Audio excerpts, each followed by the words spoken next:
So hello students, आज हम फिर से लेकर आए हैं chemistry class 12 term 1 Jharkhand board का मॉडल पेपर और आज है हमारा सेट 4 का सॉल्यूशन। तो वीडियो को आप एंड तक जरूर देखो और यहाँ पर सिर्फ वीडियो का आंसर नहीं बताया जा रहा है, आपको वीडियो का सॉल्यूशन ही बताया जा रहा है, वो भी डिटेल सॉल्यूशन। अगर आपको डिटेल सॉल्यूशन पता होगा तभी जाके आप एग्जाम में भी नए क्वेश्चन को सॉल्व कर सकते हो। ठीक है, तो शुरू से एंड तक वीडियो को जरूर देखना, तभी आपको सारे क्वेश्चन आप अच्छे से एग्जाम में सही कर पाओगे। स्टार्ट करते हैं, हमारा पहले कॉमन स्ट्रक्चर्स की बात कर लेते हैं जो कि हमारा कॉमन है। ठीक है, यानी 35 मार्क्स का आपका टोटल पेपर होगा और 1.5 घंटे का आपका पेपर है। सारे क्वेश्चन कंपलसरी है, कोई ऑप्शन नहीं गिवन है। 35 क्वेश्चन होंगे, हर क्वेश्चन के लिए आपको 1 मार्क्स मिलेगा और हर क्वेश्चन के लिए 4 ऑप्शन दिए हैं जिसमें आपको सही विकल्प का चयन करना है। अगर कोई क्वेश्चन गलत होता है तो उसका कोई भी नेगेटिव मार्किंग यहाँ पर नहीं होगा। स्टार्ट करते हैं फर्स्ट क्वेश्चन है हमारा, the molarity of pure water is, यानी शुद्ध जल की मोलरता कितनी होती है। ठीक है, तो देखो याद तो रखोगे आप 55.55, ये तो याद रखोगे, लेकिन आता कैसा है ये ना, ये बात याद रखना, यानी इसका एक्सप्लेनेशन क्या है, क्यों ऐसा होता है। ठीक है, तो यहाँ पर क्या है, यहाँ पर आपको डिटेल सॉल्यूशन बताया जा रहा है ताकि आप एग्जाम में सारे क्वेश्चन को सॉल्व कर पाओ। तो मोलरिटी क्या होता है, नंबर ऑफ मोल्स ऑफ, ठीक है, मोलरिटी क्या होता है, number of moles of solute, ठीक है, इन पर लीटर ऑफ सॉल्यूशन। ठीक है, इन पर लीटर ऑफ सॉल्यूशन यानी वॉल्यूम, किसमें, लीटर में। ठीक, तो वाटर कितना है, प्योर वाटर की बात कर रहे हैं, तो लेट सपोज हम ले लेते हैं 1 kg। ठीक है, अगर 1 लीटर वाटर लेते हैं ना, 1 लीटर वाटर, तो ये हो गया हमारा 1 लीटर वाटर। अब बताओ 1 लीटर क्या है मेरे पास, वाटर है। ठीक है, यानी सॉल्यूशन कितना होगा, 1 लीटर। ये तो हो गया हमारा वॉल्यूम, 1 लीटर ले लिया हमने। अच्छा, अब बताओ वाटर की डेंसिटी कितनी होती है। वाटर की डेंसिटी होती है 1 ग्राम पर ml, यानी हर ml में कितनी होती है वेट, 1 ग्राम। तो इसको अगर आप चेंज करोगे अगर आप लीटर में, तो ये हो जाएगा आपका 1000 ग्राम पर लीटर। ठीक है, यानी अगर 1 लीटर अगर आप वाटर लोगे तो उसमें कितना वेट आएगा, 1000 ग्राम। और वाटर का मॉलिक्यूलर वेट कितना होता है, m, ये होता है हमारा H2O, और वो कितना होता है वाटर का, याद करो। ठीक है, वाटर का हमारा जो मॉलिक्यूलर वेट होता है वो होता है हमारा H2O यानी 2H+O, वाटर का यानी 2 × 1, और ऑक्सीजन का होता है 16, यानी कितना आता है मॉलिक्यूलर वेट, 18 ग्राम। ठीक, तो मोलारिटी क्या होगा, मोलारिटी होगा number of moles of solid particles. ठीक है, तो वाटर का हमने कितना वेट लिया है, हमने 1 लीटर लिया है, तो 1 लीटर में वेट कितना है, 100 ग्राम वेट है। ठीक है, वेट कितना होगा, 100 ग्राम होगा, divide by number of moles of water. ठीक है, तो number of molecular weight of water, तो मॉलिक्यूलर वेट हो गया हमारा 18। ये आ गया हमारा number of moles of solute, तो सॉल्यूट कौन है यहाँ पर, खुद वाटर की बात कर रहे हैं। और वाटर का कितना लीटर हमने लिया है, तो 1000 ml लिया है, यानी 1 लीटर। ठीक है, कितना लिया हमने, 1000 ml मतलब 1 लीटर। तो यहाँ से कैंसल आउट करो, कितना हो जाएगा टोटल हमारे पास, यानी 1000, ये ml है ना, ये ml है, और ये क्या है, ये हमारा ग्राम में है। तो ml को क्या तो आप कन्वर्ट कर लो किस में, लीटर में। तो 18 डिवाइड बाई 1000 ml को लिख सकते हैं हम 1 लीटर। ठीक है, तो हमारे पास क्या आ जाएगा, हमारे पास आ जाएगा 1000/18। ठीक है, और 1000/18 कितना हो जाएगा, 55.55।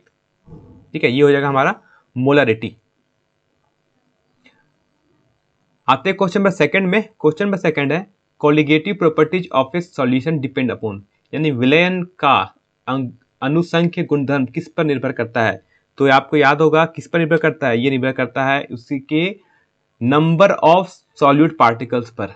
ठीक है, सिर्फ नंबर ऑफ सॉल्यूट पार्टिकल्स कितना है, यानी विलय में कणों की संख्या कितनी है, बस उस पर डिपेंड करता है आपके कोलिगेटिव प्रॉपर्टीज। ये क्वेश्चन इंपॉर्टेंट है, याद रखना। आते क्वेश्चन में थर्ड लिख रहा है, which of the flowing shows positive deviation from rods law. ठीक है, यानी 2 टाइप के डेविएशन होते हैं, एक होता है हमारा पॉजिटिव डेविएशन, दूसरा होता है हमारा नेगेटिव डेविएशन, जिसे हम कहते हैं धनात्मक विचलन या ऋणात्मक विचलन। ठीक है, इसको मैंने सेट नंबर 2 देखना, सेट नंबर 2 में मैंने इसको डिस्कस किया था कि पॉजिटिव डेविएशन क्या होता है और नेगेटिव डेविएशन क्या होता है। अभी मैं आपको क्या बता रहा हूँ कि इसका आंसर क्या होगा। तो उससे पहले क्या करते हैं, कुछ एग्जाम्पल याद रख लो ना, कुछ ऐसे एग्जाम्पल जो पॉजिटिव डेविएशन कौन कौन से शो करते हैं। ठीक है, पॉजिटिव डेविएशन कौन कौन से शो करते हैं। एक होता है हमारा पॉजिटिव डेविएशन, दूसरा होता है हमारा निगेटिव डेविएशन। निगेटिव मतलब ऋणात्मक। ठीक है, तो इसके कुछ एग्जाम्पल याद रख लो। तो जब पूछा जाए आपसे पॉजिटिव, तो पॉजिटिव होता है आपका एक इथेनॉल एंड एसीटोन। ठीक, इसके अलावा एक होता है आपका टॉलिन। ठीक, टॉलिन एंड कार्बन टेट्राक्लोराइड।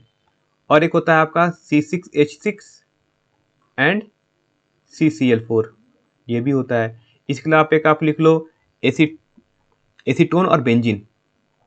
ठीक है, यानी C6H6 एंड एसीटोन, ये भी आपके शो करते हैं पॉजिटिव डेविएशन।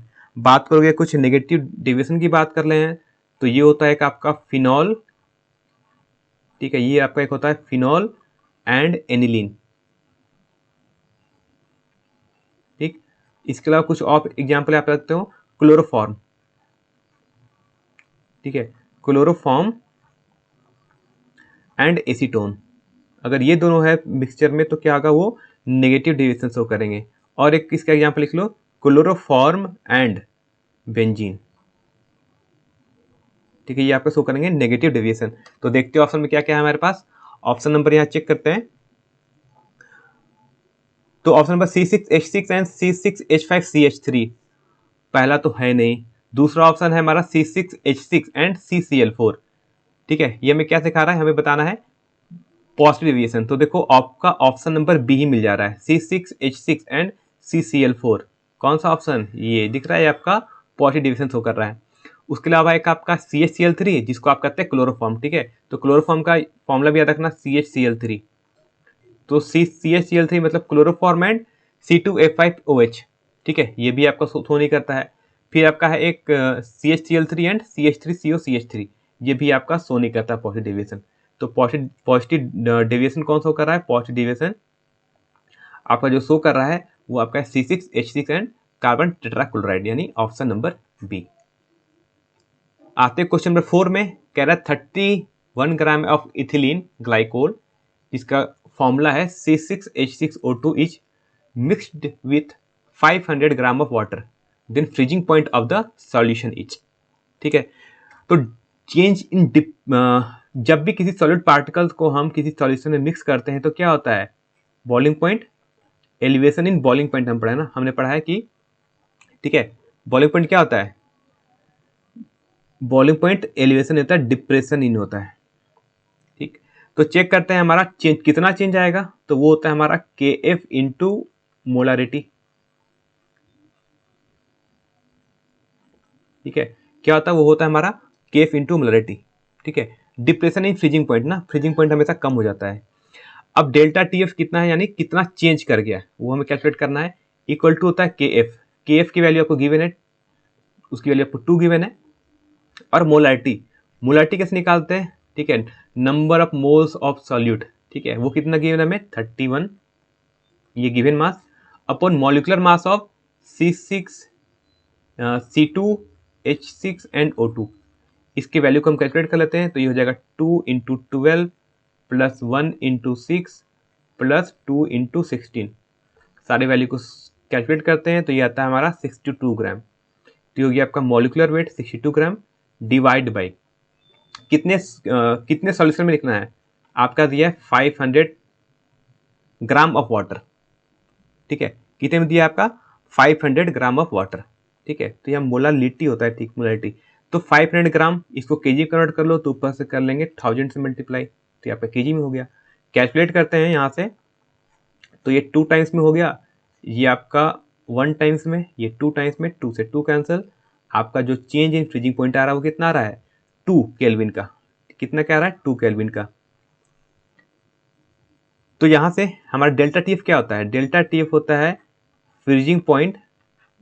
ठीक है, जब हम कोई सॉलिड पार्टिकल्स मिक्स नहीं किए थे, मतलब प्योर। उसके अलावा होता है minus freezing point of solution, मतलब जब हमने सॉलिड पार्टिकल्स मिक्स कर लिया। ठीक, तो कितना का चेंज आ रहा है, 2 केल्विन का। प्योर पे कितना होता है, ठीक है, तो यहाँ से हम निकाल सकते हैं जो ये होता है 273 माइनस डेल्टा टी एफ यानी फ्रीजिंग पॉइंट ऑफ सॉल्यूशन, ये हो गया हमारा सॉल्यूशन इक्वल टू 2 केल्विन। तो यहाँ से फ्रीजिंग पॉइंट ऑफ सॉल्यूशन कितना आएगा, यहाँ से सॉल्व करो तो यहाँ से वैल्यू आ जाएगा 273।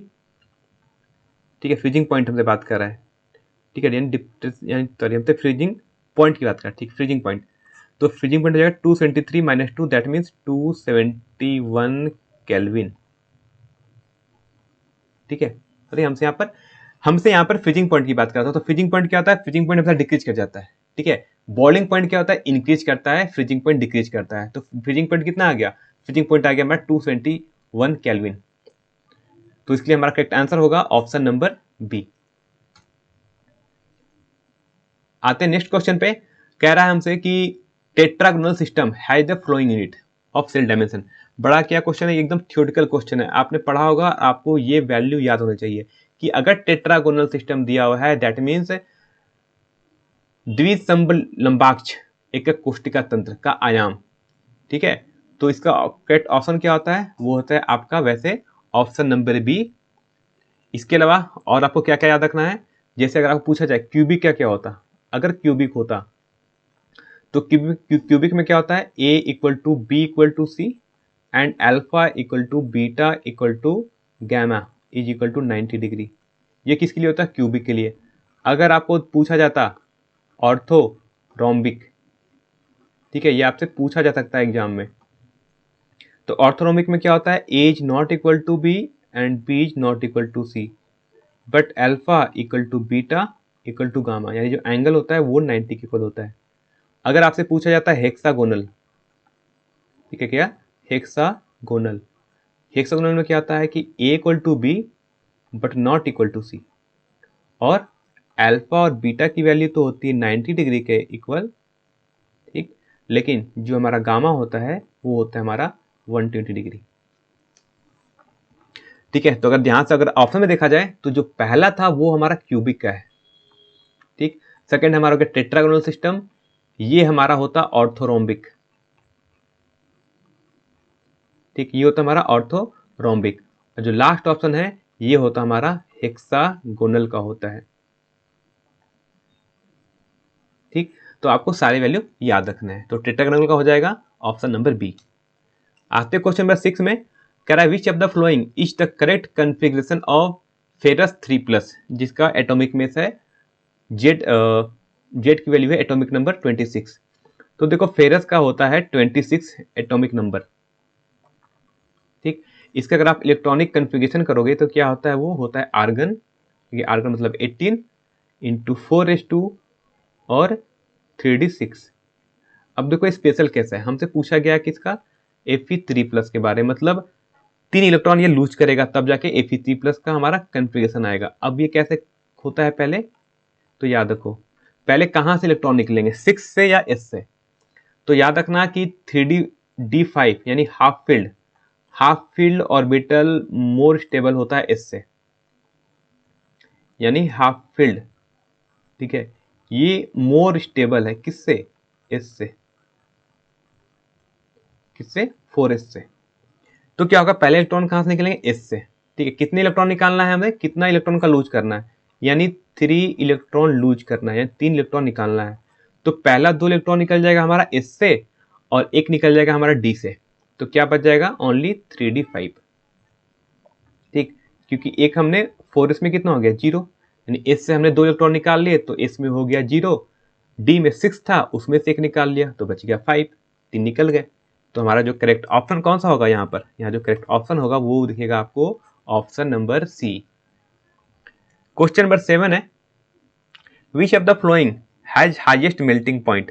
ठीक है, हाईएस्ट मेल्टिंग पॉइंट किसका होता है, ionic crystal, molecular crystal, covalent crystal या मेटालिक क्रिस्टल। ठीक है, मतलब कि द्रव्यनांक अधिकतम किसका होता है, आयनिक, आणविक, सहसंयोजी या धात्विक क्रिस्टल का। तो इसका जो करेक्ट आंसर होगा वो होगा आपका कोवलेंट क्रिस्टल। ठीक है, इसका हाईएस्ट मोल्टिंग पॉइंट होता है।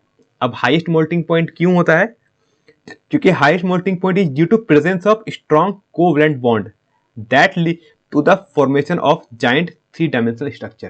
ठीक है, कोवेलेंट बॉन्ड क्या करते हैं, कोवेलेंट बॉन्ड 3 डायमेंशनल बॉन्ड बनाते हैं। जैसे इसका एक एग्जांपल है, सबसे स्ट्रॉन्ग कौन सा होता है वो आपको पता होगा, डायमंड। ठीक है, डायमंड में किस टाइप का बॉन्ड बना हुआ है, डायमंड में हमारे कोवेलेंट बॉन्ड बने हुए हैं। ठीक है, और इसका मेल्टिंग पॉइंट कितना होता है, इसका मेल्टिंग पॉइंट होता है 3550 डिग्री सेल्सियस, इतने डिग्री पे जाके ये मेल्ट करता है। ठीक है, और इसमें कौन सा बॉन्ड होता है, इसमें होता है हमारा कोवेलेंट क्रिस्टल होता है ये। तो हमारा करेक्ट ऑप्शन हो जाएगा option number C. Next question है, leaching is a process for. ठीक है, लीचिंग प्रोसेस का यूज हम कहाँ करते हैं, तो इसको मैंने एक्सप्लेन किया है, मैंने आई थिंक 3rd वीडियो में, वहां से आपको दिख लेना। तो लीचिंग यानी जो निक्षालन प्रक्रिया है वो सांतन के लिए यूज किया जाता है, यानी कॉन्सेंट्रेशन के लिए यूज किया जाता है। क्वेश्चन नंबर 9 है हमारा, which one of the following is an oxide ore. ठीक है, इनमें से कौन है जो ऑक्साइड का ओर है। तो आपको जो भी चीज लिखो, जैसे मेलाकाइट, कॉपर ग्लैंस, हेमेटाइट या जिंक ब्लेंड, अगर आप सबको सभी का फॉर्मूला पता होना चाहिए। ठीक है, फॉर्मूला मतलब मेलाकाइट क्या क्या होता है, कॉपर ग्लैंस का होता है क्या होता है, और हेमेटाइट क्या क्या होता है। तो इसका करेक्ट आंसर होगा हमारा हेमेटाइट। देखते हैं कैसे। पहला हमारा है मेलासाइट का, इसका देखते हैं क्या होता है फॉर्मूला। तो हो गया मेलासाइट। मेलासाइट का जो फॉर्मूला होता है वो होता है हमारा CuCO3 इंटू C4OH ट्वाइस। ठीक, अगर आप बात करोगे कॉपर गैलेंस की, किसकी, कॉपर गैलेंस की, तो कॉपर गैलेंस का जो फॉर्मूला होता है वो होता है हमारा Cu2S। बात करोगे अगर आप हेमेटाइट की,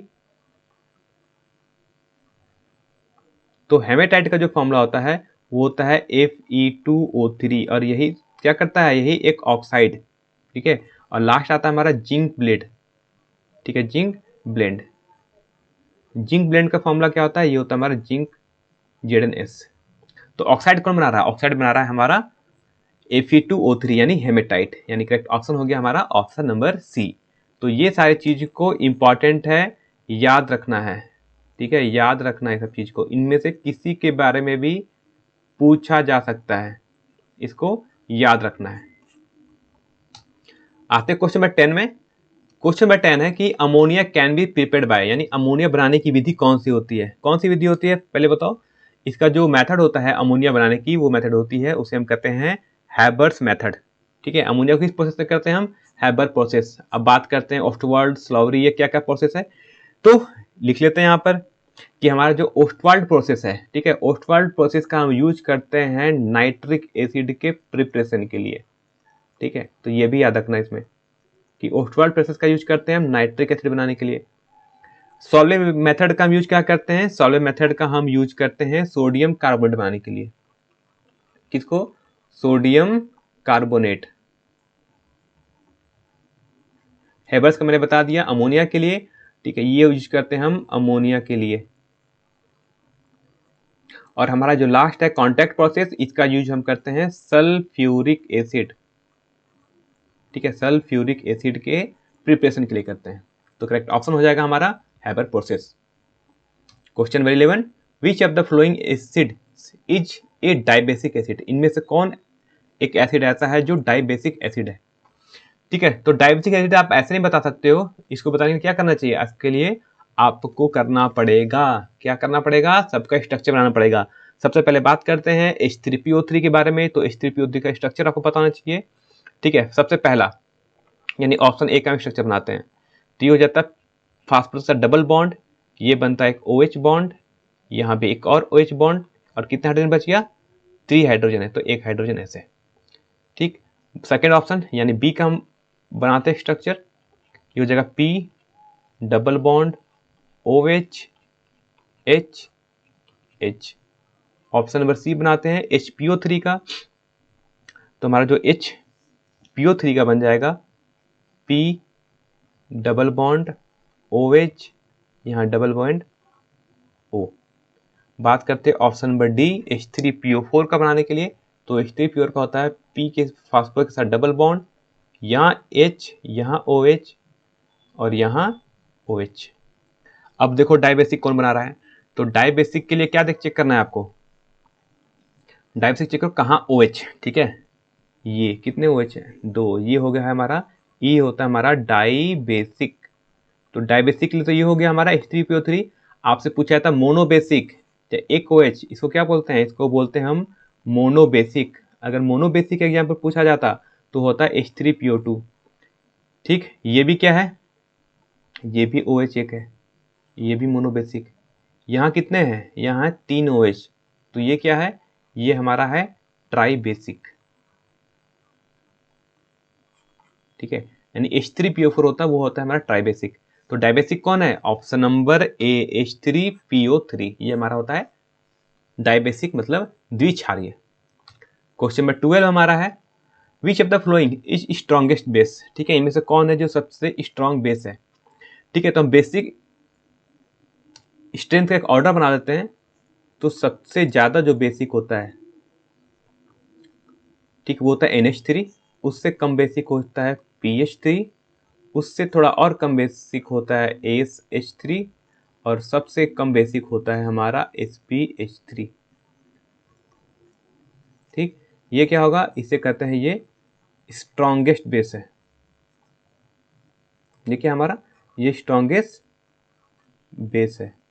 और SBH3 क्या है? ये हमारा लीस्ट बेस है, या वीक बेस कहते हैं, सबसे वीकेस्ट बेस है ये।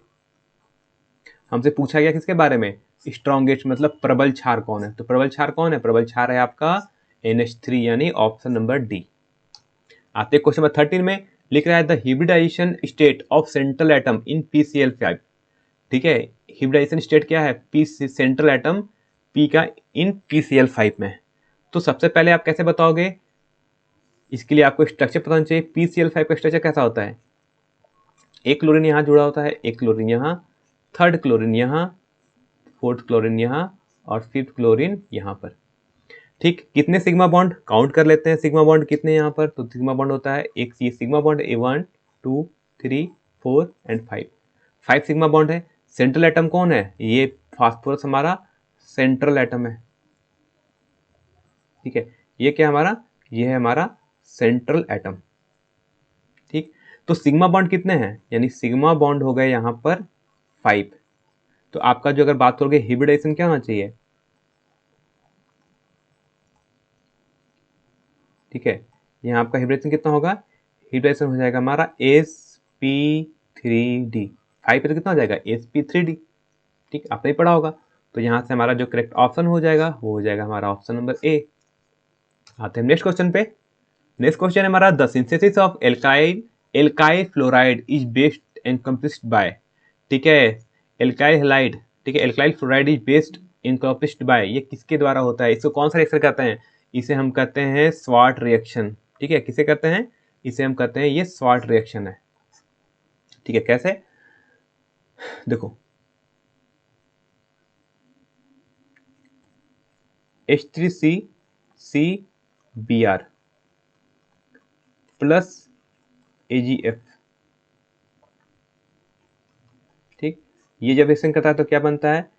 CH3F plus AgBr। ठीक, रिएक्शन कैसा होता है ये भी देख लो। CH3 के पर ये CH प्लस आता है, Br पे माइनस, सिमिलरली यहाँ पर Ag पे प्लस, फ्लोरीन पे माइनस। ठीक, हमारा बनता क्या है? हमारा बनता है मिथाइल फ्लोराइड।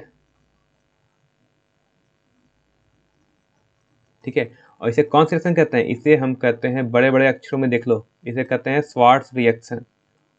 ठीक है, सारे रिएक्शन के नाम जरूर याद रखना। ठीक है, रिएक्शन कौन कौन सा रिएक्शन क्या होता है? ठीक है, जैसे फ्रिंकलिस्टन रिएक्शन, सैंडमेयर रिएक्शन, वुर्च रिएक्शन, ये सभी आपको पता होना चाहिए। ठीक, आते हैं नेक्स्ट नंबर क्वेश्चन 15 में।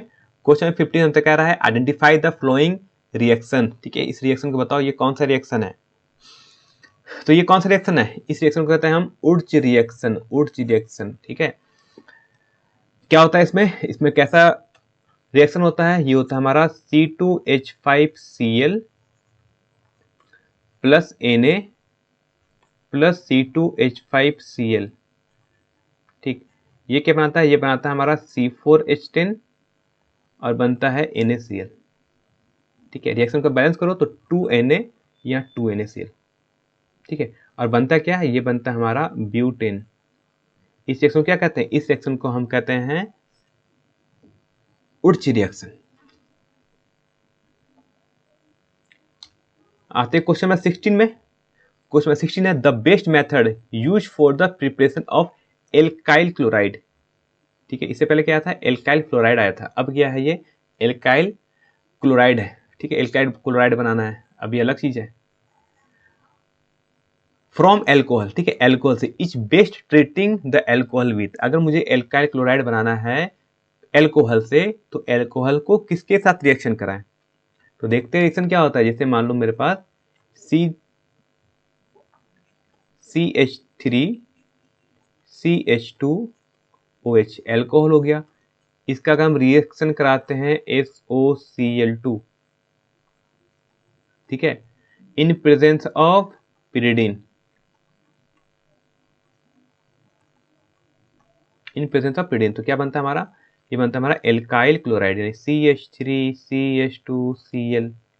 और क्या निकलता है? SA2 गैस के फॉर्म में निकल जाता है, और HCl भी हमारा गैस के फॉर्म में निकल जाता है। तो बच क्या जाता है हमारा? Alkyl fluoride. क्या बच जाता है? Alkyl chloride.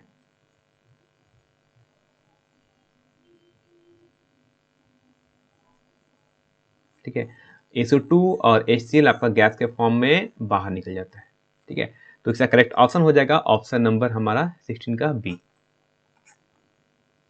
आते क्वेश्चन नंबर 17 में। लिख रहा है the density of chromium is 7.2 gram per centimetre cube. If the edge length of cubic cell is 289 picometre, what is the type of cell? ठीक है, हमें डेंसिटी गिवन है। तो डेंसिटी का फॉर्मूला क्या होता है? तो हमारा डेंसिटी इज इक्वल टू होता है, फॉर्मूला पता होगा आपको बार बार, Z इंटू एम, यानी number of atoms in unit cell into molecular mass divide by A cube, यानी volume of the cubic cell into Na। Na होता है हमारा एवोगाड्रो नंबर। ठीक, डेंसिटी हमें गिवन है, तो यहां से Z की वैल्यू क्या हो जाएगी? Z की वैल्यू हो जाएगी density into A cube into Na upon m। सारे वैल्यू को रखते हैं। डेंसिटी है 7.2 gram per centimetre cube. Area निकालना है, वॉल्यूम निकालना है हमें ए क्यूब, तो ए क्यूब लिखते हैं 289 इंटू 10⁻⁻10 सेंटीमीटर। ठीक है, सेंटीमीटर में कन्वर्ट कर लें, क्योंकि हमें डेंसिटी भी पर सेंटीमीटर क्यूब में दी है। इसका क्यूब हो गया। Na होता है हमारा एवोगाड्रो नंबर, यानी 6.023 इंटू 10⁻23। और क्या करना है? मोलिकुलर मास ऑफ क्या दिया है? क्रोमियम, वो कितना दिया हमें? 52 ग्राम पर मोल। ठीक, सारे वैल्यू को रख के सॉल्व करना, इसकी वैल्यू 2 के इक्वल आती है। ठीक है, और बताओ किस क्यूबिक सेल में 2 एटम्स होते हैं? वो होता है हमारा बॉडी सेंटर्ड में। ठीक है, तो कैसे हम बाइट करेंगे कि वो BCC है या FCC है या सिंपल क्यूबिक है?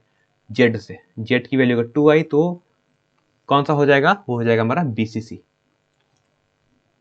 आते question 18, which of the following is paramagnetic nature? इनमें से कौन है जो पैरामैग्नेटिक नेचर का होता है? ठीक है, तो पैरामैग्नेटिक नेचर किसका होगा? जिसमें अनपेयर्ड डी ऑर्बिटल के इलेक्ट्रॉन होंगे। ठीक है, जिसका डी ऑर्बिटल में अनपेयर्ड होगा वही हमें से शो करेगा क्या? वो हमें शो करता है पैरामैग्नेटिक। उसके अलावा और कौन सा है? और दूसरा चीज है, चाहे तो उसको आप ऐसे भी देख सकते हो, जैसे TiO2 ना, क्या लिखा है हमसे? TiO2। तो TiO2 में O2 पे कितना हो जाएगा? ये +4। ठीक है, क्योंकि ऑक्सीजन का होता है -2, तो TiO2 में Ti का हो जाएगा +4। बात करोगे अगर आप NaCl में, तो क्लोरीन का होता है माइनस, तो सोडियम पे हो गया +1। बात करोगे आप N2 पे, तो N2 पे, और लास्ट में आता है आपका कॉपर ऑक्साइड। ठीक है, कॉपर पे होता है +2। ठीक, अब इसके लिए क्या क्या याद रखना है? कॉपर पे होता है +2। अब यहाँ से याद रखते हैं कि पैरामैग्नेटिक के नेचर कौन कौन से होंगे पैरामैग्नेटिक। तो पैरामैग्नेटिक के कुछ, ठीक है, कुछ पैरामैग्नेटिक के कुछ एग्जांपल्स देख लेते हैं। ठीक है, कौन कौन से शो हमें शो करते हैं पैरामैग्नेटिक। इसके एग्जांपल है O2, ये पैरामैग्नेटिक को शो करता है। कॉपर 2+, अगर कॉपर 2+ आएगा तो ये भी शो करेगा। Fe3+, ठीक है, यानी Fe3+, ये भी होता है हमारा पैरामैग्नेटिक। और एक होता है हमारा क्रोमियम 3+, ये भी क्या होता है हमारा पैरामैग्नेटिक। तो यहाँ से जो करेक्ट ऑप्शन हो जाएगा वो हो जाएगा हमारा कॉपर ऑक्साइड Cu2O। ठीक है, ये होगा क्योंकि यहाँ पर कॉपर 2+ है इसलिए ये पैरामेग्नेटिक होता है।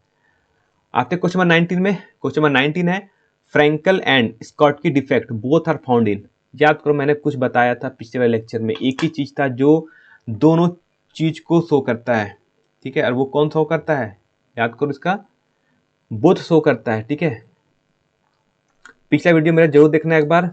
पिछले वीडियो में मैंने भी इसका पूरा डिटेल सोल्यूशन बताया था, कौन कौन शो करता है फ्रैंकल, कौन शो करता है स्कॉट की, और कौन शो करता है बोथ। बोथ सिर्फ एक शो करता है और वो होता है हमारा सिल्वर ब्रोमाइड। बड़े बड़े अक्षरों में इम्पोर्टेंट, ठीक है, इम्पोर्टेंट यानी सिल्वर ब्रोमाइड। अगर बात करोगे कुछ फ्रैंकल की भी याद रख लो, तो फ्रैंकल कौन कौन शो करते हैं, वैसे मैंने लास्ट वीडियो में बताया था, पूरे डिटेल्स में बताया था। Zinc sulphide, silver chloride, silver bromide and silver iodide, ये सब वो करते हैं, ये करते हैं फ्रैंकल डिफेक्ट को। बात करोगे अगर शॉर्ट की डिफेक्ट को, तो शॉर्ट की डिफेक्ट को कौन कौन शो करता है, sodium chloride NaCl, caesium chloride CaCl, potassium chloride KCl, और एक आपका AgBr। AgBr क्या है, यही तो है दोनों में कॉमन जो दोनों को शो करता है, यानी option number A. Question number 20 है saturated solution of KNO3 is used to make salt bridge because. ठीक है, क्यों इसको सॉल्ट ब्रिज के जैसा यूज किया जाता है, तो इसका यूज इसलिए किया जाता है कि KNO3 में, ठीक है, जो K+ आयन और NO3- दोनों का जो वेलोसिटी होता है वो इक्वल होता है। ठीक है, जो आपका KNO3 है वो K+ और NO3- में ब्रेक हो जाता है आयन्स में, और क्या होता है इन दोनों की ना स्पीड सेम होना चाहिए, इनका वेलोसिटी सेम होना चाहिए। ठीक है, तभी आपको प्रॉपर करंट मिलेगा। ऐसा नहीं कि एक का स्पीड ज्यादा हो एक का स्पीड कम हो, ऐसा नहीं होना चाहिए, दोनों क्या होना चाहिए, सेम वेलोसिटी होना चाहिए। सेम वेलोसिटी होगा तब जाके आपको प्रॉपर करंट मिलेगा, यानी सेम वेलोसिटी होती है, क्या होता है, सेम वेलोसिटी। ठीक है, और क्यों, इन दोनों क्या होता है, दोनों का सेम होता है, तभी क्या होता है, ये होता है सेम वेलोसिटी होगा, ये होता है हमारा गुड सॉल्ट ब्रिज होता है, यही हमारा गुड सॉल्ट ब्रिज होगा। ठीक है, और कुछ नहीं, दोनों का स्पीड डिफरेंट नहीं, सेम होना चाहिए, इसलिए करेक्ट ऑप्शन होगा ऑप्शन नंबर सी।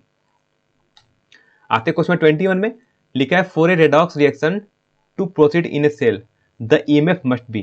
ठीक है, अगर किसी भी सेल रिएक्शन को प्रोसीड करना है, यानी रिडॉक्स रिएक्शन को प्रोसीड करना है, तो कैसा EMF होना चाहिए, तो याद रखो EMF क्या होता है, EMF उसका हमेशा, EMF ऑलवेज पॉजिटिव होना चाहिए। ठीक है, क्या होना चाहिए, पॉजिटिव।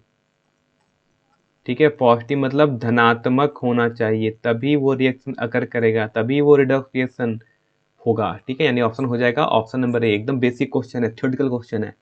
क्वेश्चन नंबर 22 है a galvanic cell is constructed with zinc and ferrous, और दोनों का में इलेक्ट्रोड का पोटेंशियल गिवन है। The EMF of the cell, EMF क्या होगा सेल का, तो देखो कैथोड पर क्या हो रहा है, याद करो, यहाँ देखो कैथोड पर क्या हो रहा है, हमारा Fe2+ Fe में कन्वर्ट हो रहा है। कैथ और एनोड पर क्या हो रहा है,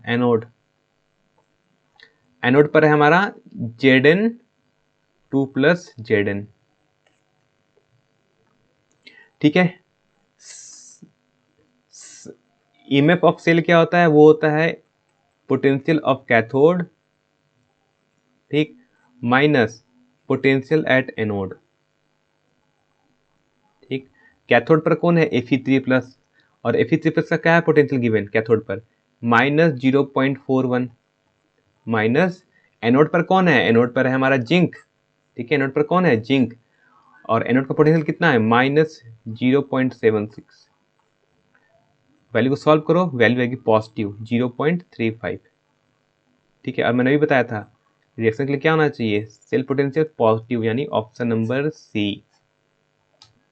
question 23 consider the reaction find the product A. ठीक है, इसमें ए प्रोडक्ट क्या है, तो इसमें जो प्रोडक्ट आएगा वो आपका आएगा 2,4,6 ट्राइनेट्रोफिनोल, जिसको आप क्या कहते हैं, जिसको आप कहते हैं पिक्रिक एसिड, इसे कहते हैं पिक्रिक एसिड। और पिक्रिक एसिड एक चीज और होता है, स्ट्रॉन्ग एसिड होता है। ठीक है, ये क्या होता है, बहुत ही स्ट्रॉन्ग एसिड होता है। अब देखो क्या होता होगा रिएक्शन ऐसे, ये होता है हमारा फिनॉल ग्रुप। फिनॉल ग्रुप में आप क्या करोगे, कंसंट्रेटेड HNO3, कैसा, कंसंट्रेटेड यानी सांद्र यूज करोगे तो क्या होता है आपका OH ग्रुप यहाँ हो गया। ठीक, नाइट्रो ग्रुप कहाँ कहाँ जाके बैठ जाता है, 2 4 6, सेकेंड पे, 4 पे और 6 पे, यहाँ जाके बैठ जाता है। इसे कहते हैं 2,4,6 डाइनाइट्रोफिनॉल। और इसे एक चीज और क्या कहते हैं, इसे कहते हैं क्रिक एसिड। ठीक है, तो करेक्ट ऑप्शन होगा option number D. Question number 24 है लुकास रिएजेंट। ठीक है, लुकास रिएजेंट क्या होता है, तो मैंने पहले बताया है लुकास रिएजेंट क्या होता है। ये होता है एनहाइड्रस जिंक क्लोराइड और कॉन्सेंट्रेटेड HCl, इसे हम कहते हैं लुकास रिएजेंट। ठीक है, यानी zinc chloride plus HCl। HCl भी कैसा, कॉन्सेंट्रेटेड मतलब सांद्र HCl। इसे ये क्या कहते हैं, इसे कहते हैं लुकास रिएजेंट। ठीक, आते क्वेश्चन 25 पे, कर द IUPAC नेम। ठीक है, हमसे इसका IUPAC नेम पूछा है। अब देखो IUPAC नेम आप कैसे बता सकते हो, रूल्स आपको पता है, तो सबसे पहले आपको स्ट्रक्चर पता होना चाहिए कैसे बनता है। CH3CH2O बॉन्ड यहाँ हो गया, फिर हो गया CH3CH3।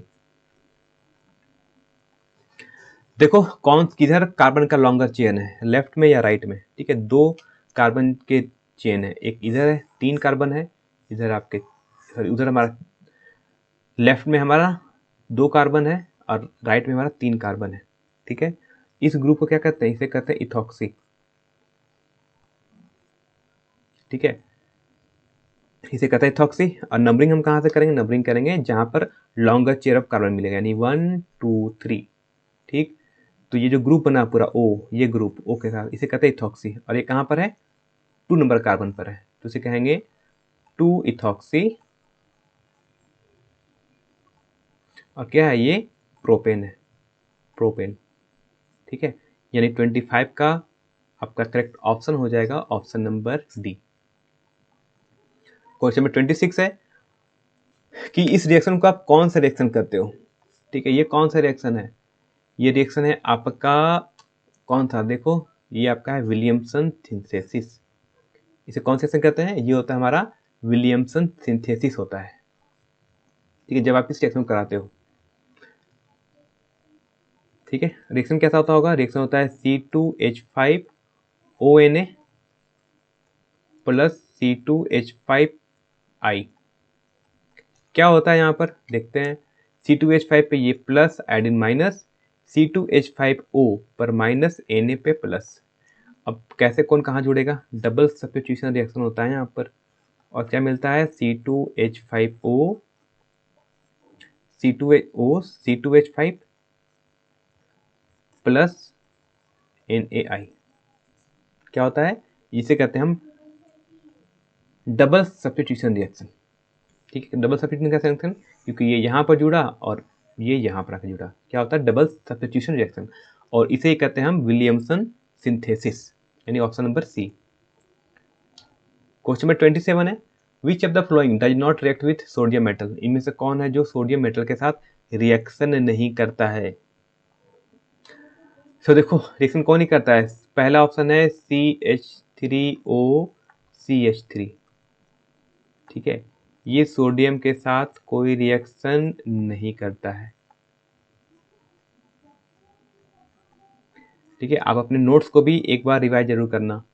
दूसरा ऑप्शन है हमारा CH3CH2OH प्लस Na। ठीक, ये रिएक्शन करता है कैसे, Na प्लस और O माइनस H प्लस, कैसे रिएक्शन करता है, ये बन जाता है हमारा CH3CH2ONA और हाइड्रोजन गैस निकलता है। ठीक, थर्ड ऑप्शन है हमारा CH3COOH, ये भी रिएक्शन करता है हमारा सोडियम के साथ, COO माइनस और H प्लस ब्रेक होता है। ठीक, और क्या बन जाता है CH3 COONA, और यहाँ भी क्या लिबरेट होता है, हाइड्रोजन गैस। ऑप्शन नंबर 4 की बात करें तो C6H5OH मतलब फिनॉल। फिनॉल का रिएक्शन कराओ Na के साथ, सोडियम मेटल के साथ, तो भी ऐसे ब्रेक करता है। यहाँ भी क्या होता है, यहाँ बन जाता है हमारा C6H5ONa, और यहाँ भी हाइड्रोजन गैस लिबरेट होता है। तो कौन सा रिएक्शन नहीं करता है, CH3OCH3, यानी ऑप्शन नंबर ए हमारा रिएक्शन नहीं करता है। क्वेश्चन नंबर 28 है, among the flowing substances lowest vapour pressure is exerted by. ठीक है, बताओ सबसे लोएस्ट वेपर प्रेशर किसके द्वारा एक्सर्ट किया जाता है। ठीक है, तो सबसे ज्यादा लोएस्ट वेपर प्रेशर किसका होता है, वो होता है हमारा Hg का। ठीक है, लोएस्ट वेपर प्रेशर क्यों होगा, क्योंकि अदर जितने भी हमारे 3 ऑप्शन है सभी में क्या बन रहा है, हाइड्रोजन बॉन्ड, और हाइड्रोजन बॉन्ड स्ट्रांग बॉन्ड होता है। ठीक है, इसलिए उसका वेपर प्रेशर ज़्यादा होता है। तो सबसे ज़्यादा कम से कम किसका होगा, जिसमें हाइड्रोजन बॉन्ड नहीं है, और वो किसका है, Hg का, यानी ऑप्शन नंबर डी। आते क्वेश्चन नंबर 29, कह रहा है if a current of 1.5 ampere flows through a metallic wire for 3 hours then how many electrons would flow through the wire. तो हमें क्या दिया, हमें दिया current equal to 1.5 ampere, time दिया हमें t इक्वल टू दिए गिवन है 3 आवर, यानी 3 घंटे। 3 घंटे को आप चेंज कर लो सेकंड में, तो 3 इंटू 60 ये हो जाएगा हमारा इतना सेकंड। ठीक, चार्ज बराबर क्या होता है, Q इक्वल टू होता है I current into time, multiply कर लेंगे 1.5 इंटू 3 इंटू 60। ठीक, सॉल्व करोगे ये वैल्यू आ जाएगी 16200 कूलम। ठीक है, यानी 16,200 कूलम।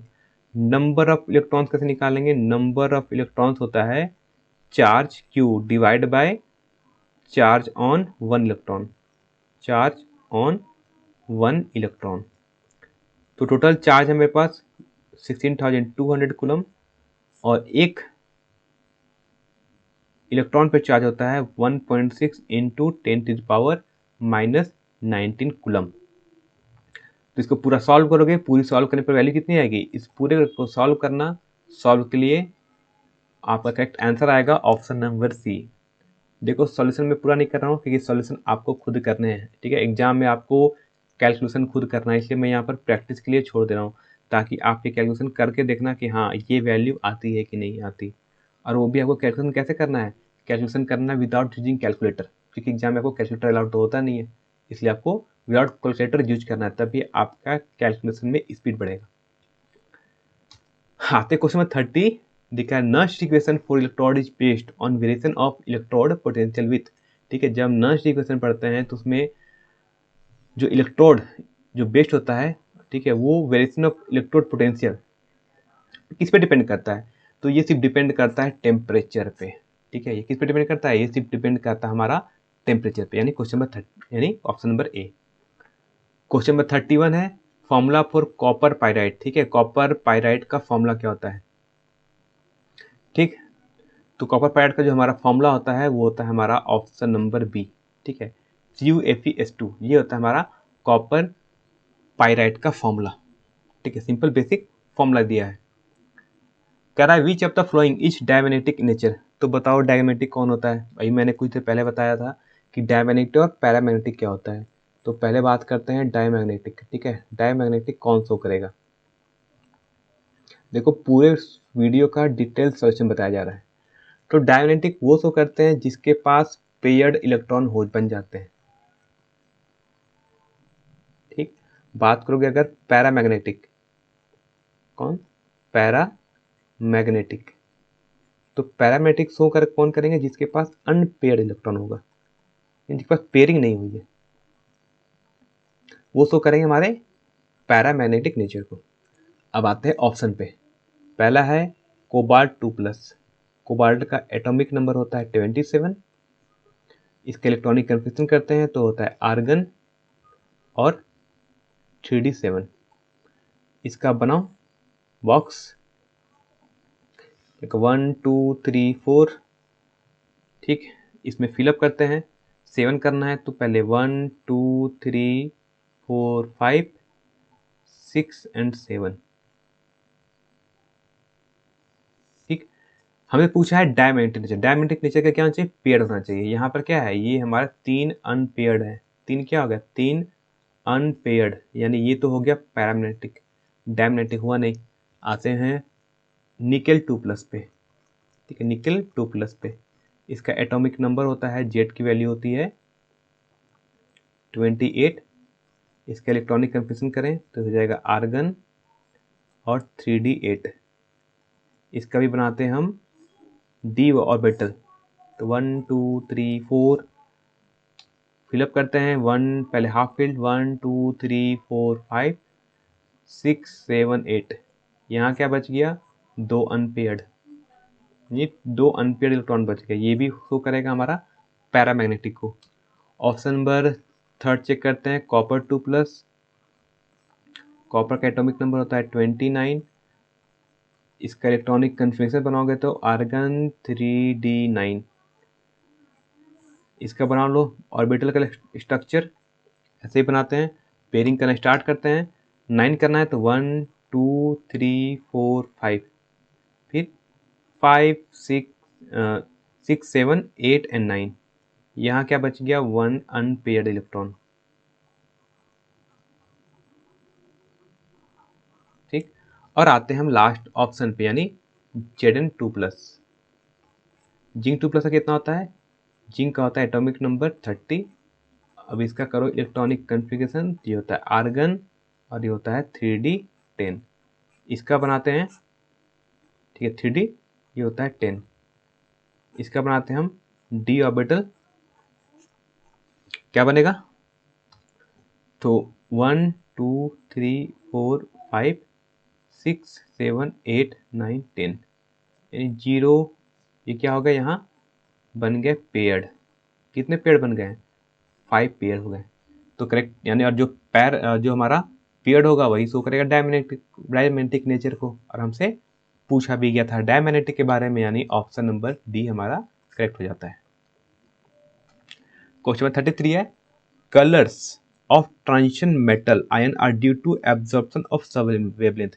This result in, ठीक है, जो हमारे ट्रांजिशन मेटल है वो कलर शो करते हैं ना। ठीक है, वो क्यों तो करते हैं? क्योंकि वो कुछ वेवलेंथ को एब्जॉर्ब करते हैं। ऐसा कब होता है? ऐसा इसलिए होता है क्योंकि ये डी ट्रांजिशन होता है, यानी डी संक्रमण होता है, इसलिए वो क्या शो करते हैं? हमारे कलर शो करते हैं। क्वेश्चन नंबर 34 है, bromination of methane in presence of sunlight is a.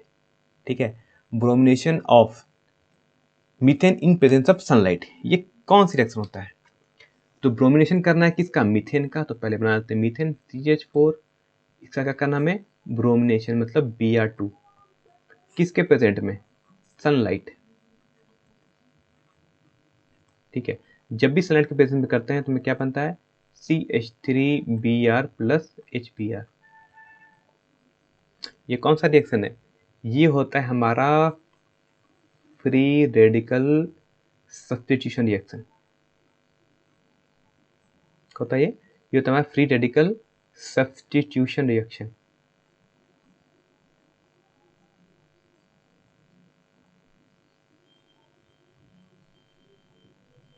ठीक है, यानी करेक्ट ऑप्शन हो जाएगा ऑप्शन नंबर बी।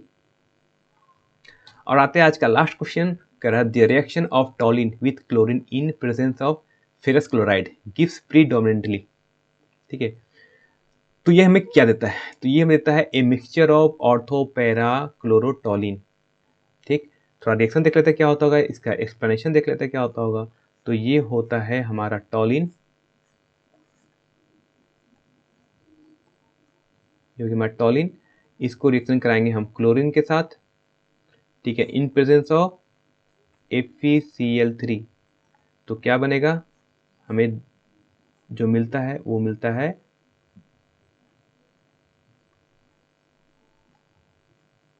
ऑर्थो, एक मिलता है ऑर्थो पोजीशन पे, प्लस दूसरा मिलता है हमें पैरा पे।